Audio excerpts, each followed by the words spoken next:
नमस्कार दोस्तों, उषा की आवाज चैनल में आप सभी का स्वागत है। हमारी आज की कहानी है शक।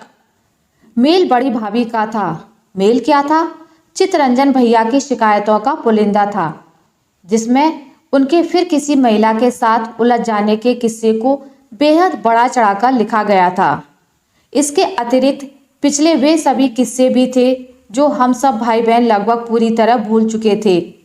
उनके हिसाब से इस बार मामला बेहद गंभीर है। मुझे और प्रभाकर को तुरंत खंडवा बुलाकर स्थिति का जायजा लेकर मामले को निपटाना होगा।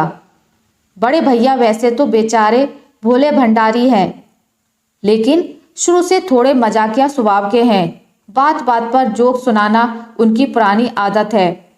वह बात अलग है कि कभी कभी मजाक करते करते वे थोड़ी बहुत बचकाना हरकतें भी करना शुरू कर देते हैं। उनकी इसी कमजोरी का फायदा उनकी सहकर्मी, अधीनस्थ महिला कर्मी और मित्र पत्नियां भी जी भरकर उठाती हैं, जिससे कभी कभी उनको काफी परेशानी भी उठानी पड़ती है। भैया बन जाते हैं हास्य के पात्र और भाभी के कोप के भाजन।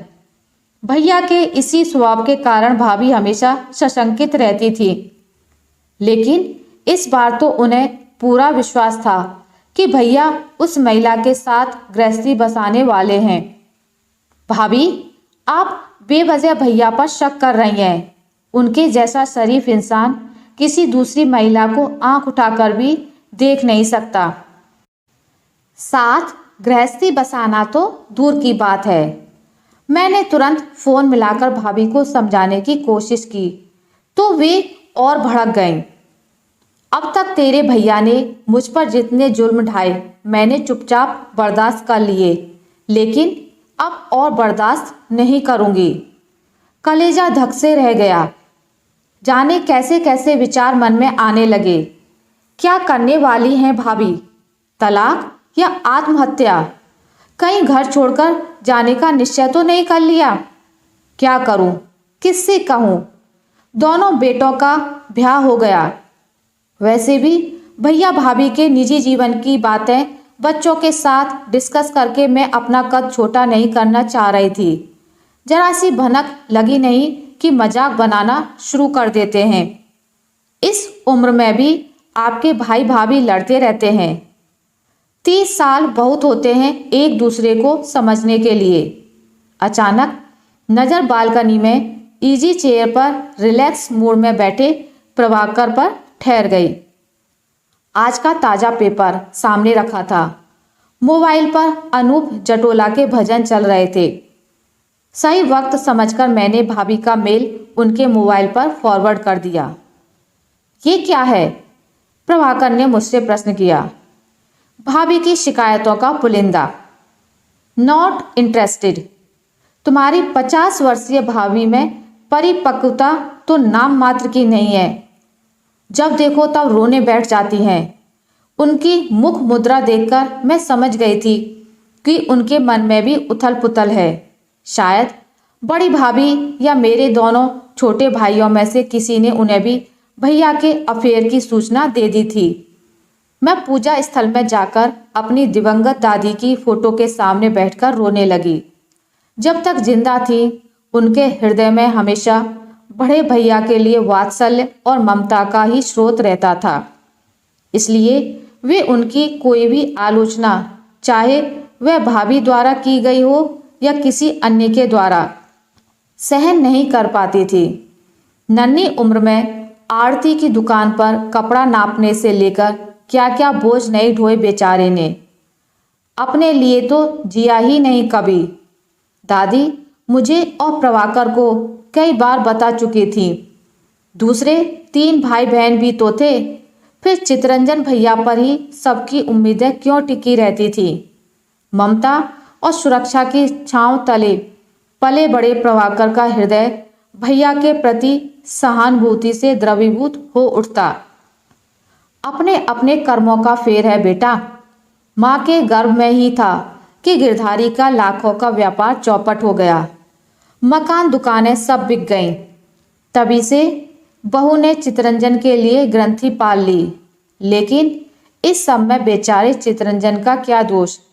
मुझे भी लगता था कि बड़े भैया जैसा नेक दिल इंसान कहीं ढूंढने से भी नहीं मिल सकता। बस एक ही कमी उनमें है कि किसी की बात को या तो गंभीरता से नहीं लेते या फिर किसी को अति गंभीरता से ले लेते हैं। माता पिता की इकलौती संतान और घर की सबसे बड़ी बहू होने के नाते बड़ी भाभी भी हमेशा प्रमुखता पाती रही थीं।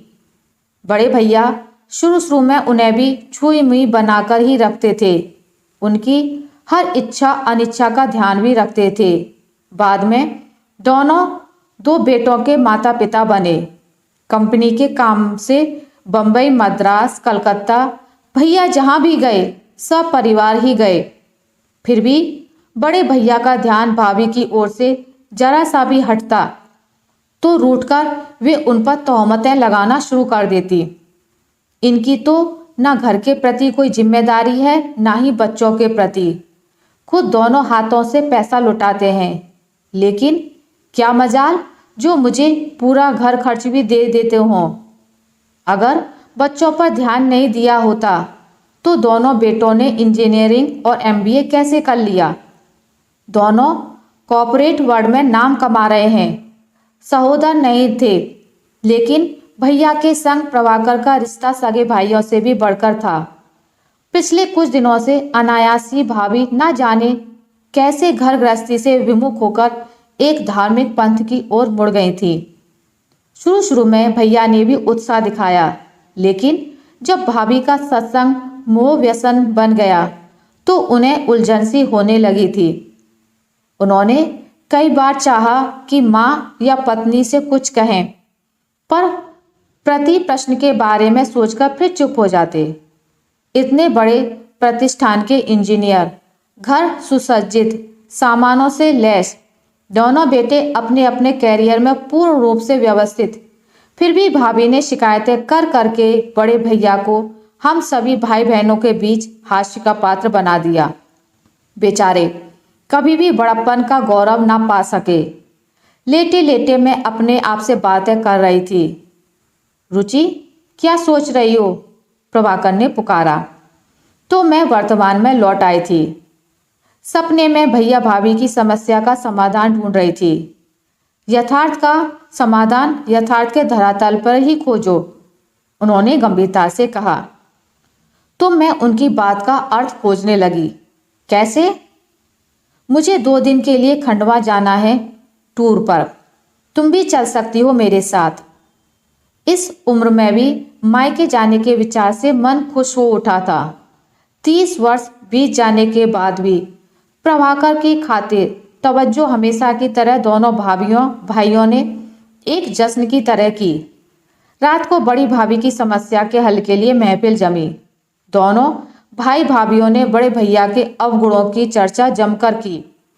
उन सब की बात से यही सार निकला कि आजकल बड़े भैया का उसी लड़की के साथ चक्कर चल रहा है जिसे बड़ी भाभी ने भैया से मिलवाया था और जिसकी नौकरी भाभी के कहने पर भैया ने ही लगवाई थी। भलाई का तो जमाना ही नहीं रहा। मैं मन महसूस कर रह गई। भाभी के प्रति शुक्रगुजार होने के बजाय उन्हीं का घर तोड़ रही है। बोल चुके तुम सब लोग या अभी कुछ कहना बाकी है? प्रभाकर अब तक चुपचाप सब सुनते रहे। अचानक सबको एहसास हुआ कि उन्हें ये सब अरुचिकर प्रतीत हो रहा है। दरअसल उनकी सभी बहुत इज्जत करते थे। ये कैसा एक पक्षीय निर्णय है तुम लोगों का? अपने ही रक्त संबंध को दोष देते समय तुम सब भूल रहे हो कि बड़े भैया के संस्कारों एवं आचरण पर एक उंगली उठाते समय अन्य 4 तुम्हारे संस्कारों पर भी पड़ रही हैं। इतना याद रखो, रक्त संबंध या मानवीय रिश्तों को झटके से उखाड़ फेंकने में ना अब तक कोई सफल हुआ है, ना हो सकता है, ना ही तोड़ पाया है। विस्मय विमूढ़ होकर हम सब, यहाँ तक कि बड़ी भाभी भी प्रभाकर का चेहरा देखने लगी। जरा सोचकर देखो, जिस इंसान ने अपना हर दायित्व संपूर्ण निष्ठा से अपनाया हो, उसके बदले में उसे इस परिवार से मिला क्या? माँ का पक्षपातपूर्ण व्यवहार और भाई भाभीियों का तिरस्कार, घृणा और अवमानना की गंदी धूल। हर इंसान जीवन में किसी ऐसे मित्र, साथी या संबंधी की कामना करता है जो उसकी भावनाओं की कद्र करता हो। लेकिन दूसरों की क्या कहूँ भाभी, आप तो उनकी सहचरी सहधर्मिणी हैं। आपने भी तो उनकी भावनाओं और संवेदनाओं को समझने की कोशिश कभी नहीं की, बल्कि अपने पति के साथ रिश्ता ही तोड़ लिया। वह रिश्ता जिस पर दाम्पत्य की नींव टिकी है। मैंने महसूस किया कि इस उम्र में भी बड़ी भाभी की नज़रें शर्म से झुक गई थीं। आपके धर्मानुसार यह सब शारीरिक मोह अब इस वयस में वर्जित है और अब यह समय धर्म चर्चा का है। यदि ऐसा ही है तो आप अपने बच्चों का मोह, गृहस्थी का मोह, सुरक्षित छत के साए में रहने का मोह क्यों नहीं छोड़ पाती? जरा सा भी पति के अन्य कहीं आकर्षित होने से विचलित क्यों हो जाती हैं? आपके सत्संग ने आपको विचारों की परिपक्वता, ईर्ष्या, राग, द्वेष से मुक्ति भले ही ना दिलाई हो, परंतु अपनों को अपनों से दूर कैसे किया जाता है यह अवश्य सिखा दिया है। क्या दिया है भाभी आपने अपने पति को भावनात्मक तौर पर? यहाँ तक कि उनके बच्चों तक को उनसे दूर कर दिया। कुछ देर मौन रहकर प्रभाकर भर्राए गले से फिर बोले, बच्चे अपने अपने कैरियर में व्यस्त हो गए और आप अपने सत्संग में। भैया बिल्कुल अकेले रह गए। काश भाभी आप लेश मात्र भी अपने पति को समझ पाती कि वे भी इंसान हैं। इस उम्र में उन्हें भी आवश्यकता है एक साथी की, एक सहचरी की, जिसके साथ वे अपना सुख दुख बांट सकें। लेकिन आपने उन्हें दिया ही क्या? मरघट जैसा घर का वातावरण जहाँ साए साए करता सन्नाटा होता है, या तलखी भरी बहस या अवहेलना। ऐसी हालत में बड़े भैया तो क्या, कोई भी होता टूट जाता। भैया भी टूट गए। संवेदना के धरातल पर जिधर संबल मिला उधर और भटक गए। सभी सिर झुकाए चुपचाप सुनते रहे। पत्नी गांव-गांव, शहर-शहर जाकर अपनी शिकायतों का प्रचार करे तो बेचारी अबला नारी, और पति किसी असहाय या जरूरतमंद की सहायता भी करे तो चरित्रहीन। तुम औरतें घर बाहर जहाँ भी अपना कोई हमदर्द मिलता है अपना मन हल्का कर लेती हो, लेकिन पुरुष वह क्या करे, कहाँ जाए? उसे भी किसी हमदर्द की जरूरत होती है। कोई ऐसा हो जो उसका दर्द, उसकी भावनाओं को समझे। यह तो चितरंजन भैया के अच्छे संस्कार हैं, वरना कोई और होता तो पत्नी की इतनी उपेक्षा से घर छोड़ देता। बड़े भैया अपनी हद जानते हैं। वे ऐसी हरकत कभी ना करते अगर उन्हें भाभी और आप सब परिवारों का सहयोग मिला होता। अब तक निर्विकार खड़ी भाभी के अंतस का लावा फूट पड़ा। तुम लोगों को मेरी बात पर विश्वास नहीं है ना? आज भी आपके भैया शिनॉय होटल में उस महिला के साथ लंच कर रहे हैं। तो चलिए हम सब भी शिनॉय होटल चलकर लंच ले लेते हैं। प्रभाकर मुस्कुराकर बोले, वहाँ का मैनेजर मेरा दोस्त है, टेबल बुक करवा लेता हूँ। सबको प्रभाकर का प्रस्ताव पसंद आया। कुछ ही देर में हम सब शिनॉय होटल पहुँच गए। होटल के कॉरिडोर में बेचैन कदमों से भैया चहलकदमी करते हुए मिल गए। अरे तुम लोग यहाँ? हाँ, आज मेरा प्रस्ताव था यहाँ होटल में खाना खाने का। अच्छा हुआ आप भी मिल गए, मैंने मुस्कुराकर कहा। नहीं नहीं, मैं तुम लोगों का साथ नहीं दे पाऊंगा। भैया विचलित हो उठे। अरे भाई, घर में हलवा पूरी मालपुआ बनवाते, इतने दिनों बाद रुचि और प्रभाकर आए हैं। भैया के नेत्रों में हल्का सा वेदना मिश्रित जल भर आया। ये मेरा ही सुझाव था, सबको आराम मिलेगा, इंजॉयमेंट भी रहेगा। तो फिर किसी 5 स्टार में जाते, यहाँ क्यों चले आए? कुछ देर तक यही बातें चलती रहीं। तभी भाभी ने मेरा ध्यान मुख्य द्वार की ओर आकर्षित किया। एक सांवली सलोनी, साधारण सी, आत्मविश्वास से परिपूर्ण युवती एक मझले कद के आकर्षक युवक के संग चली आ रही थी। अरे, आप सब यहाँ? अमित, इनसे मिलो। मेरे फैन, फ्रेंड और फिलोसोफर, हमारे विभाग के वरिष्ठ अधिकारी। सच पूछो तो मुझे सर ने सहारा ना दिया होता या मेरी समय समय पर मदद ना की होती तो आज हमारा परिवार सड़क पर होता। इस सब का श्रेय अलका जी पर जाता है। उन्होंने ही चितरंजन सर से कहकर मेरी नौकरी लगवाई। मैं तो घर घर जाकर कंप्यूटर रिपेयर करती थी। एक बार चितरंजन सर के घर कंप्यूटर ठीक करने गई तो सर ने मेरी मदद का वादा किया और अपनी कंपनी में नौकरी पर लगा लिया। तभी तो मैं तुम्हारे साथ विवाह करने के लिए राजी हुई हूँ। फिर वह हम सभी की ओर उन्मुख होकर बोली, सच में आप सबको चितरंजन सर जैसे भाई पर गर्व होना चाहिए। यह मेरे विवाह का कार्ड है। विवाह के बाद हम दोनों अमेरिका चले जाएंगे क्योंकि अमित को वहाँ नौकरी मिल गई है। भाभी की फटी फटी आंखें, सब भाई बहनों के अवाक खुले मुख और टेबल पर रखे लाल पीले गुलाबों से महकता खिलता गुलदस्ता देखकर मन में उम्मीद की किरण प्रज्वलित हुई कि भविष्य में भैया भाभी का जीवन जरूर सुखमय हो जाएगा। लेकिन मन में संशय का नाग भी फन फैलाए खड़ा था कि प्रभाकर बड़े भैया और भाभी के निजी जीवन, यहाँ तक कि अंतरंग क्षणों की बातें भी इतने विस्तार से कैसे जानते हैं।